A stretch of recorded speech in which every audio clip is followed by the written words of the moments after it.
I respect their opinion kung yan ang tingin nila sa atin ngayon na lumambot na. Basta ako, I maintain na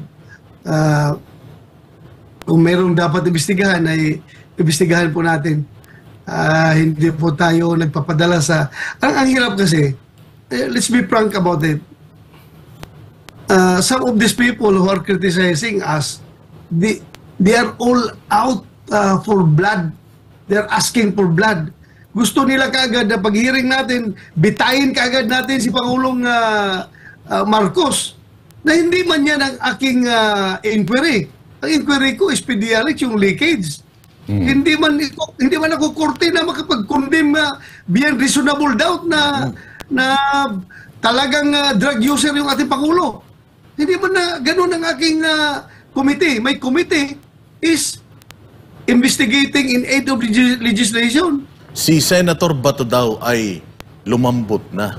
Oo, unang-una, yung pong itong sa biggest drug haul, ano po, yung kay yung unang-una nating tinalakay sa Senate inquiry na talagang excited yung mga Pilipino na marinig kung ano yung mga sasabihin ng otoridad tungkol diyan, biglang nag-executive session. Tapos itong PDEA leaks naman, nabitin sila dahil maikli daw ang ni-spend yun na time para talakayin ito. Although, nireschedule naman po natin, pero siguro nasanay po yata sila na pagka kayong nagkakaroon ng inquiry, umaabot talaga yan ng 8 oras, 10 oras. So ano pong masasabi nyo, Senator Bato, doon sa si Senator Bato ay hindi na daw bato, marshmallow na. Yan ang sinasabi nila ngayon.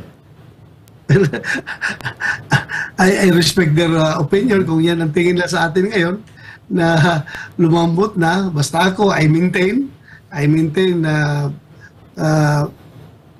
kung merong dapat imbestigahan ay imbestigahan po natin.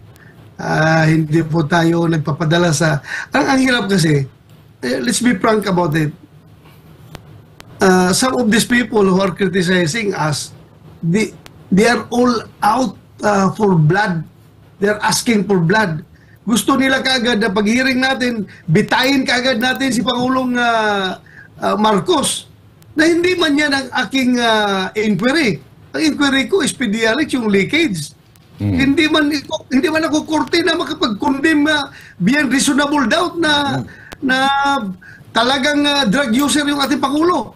Hindi man na ganun ang aking committee. My committee is investigating in aid of legislation. Hindi po ito investigation in aid of condemnation or persecution. Senator, kung... In the course of my investigation, meron tayong ma-uncover na mga katotohanan dyan na kung ano-ano man, then so be it. Hindi ko po isusuppress yan. Kung may lalabas na kung ano-anong katotohanan dyan.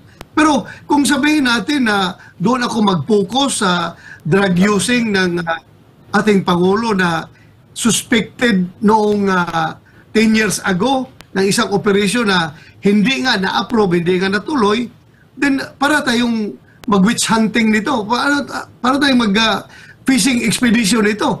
Yun ang gusto nilang gawin ko.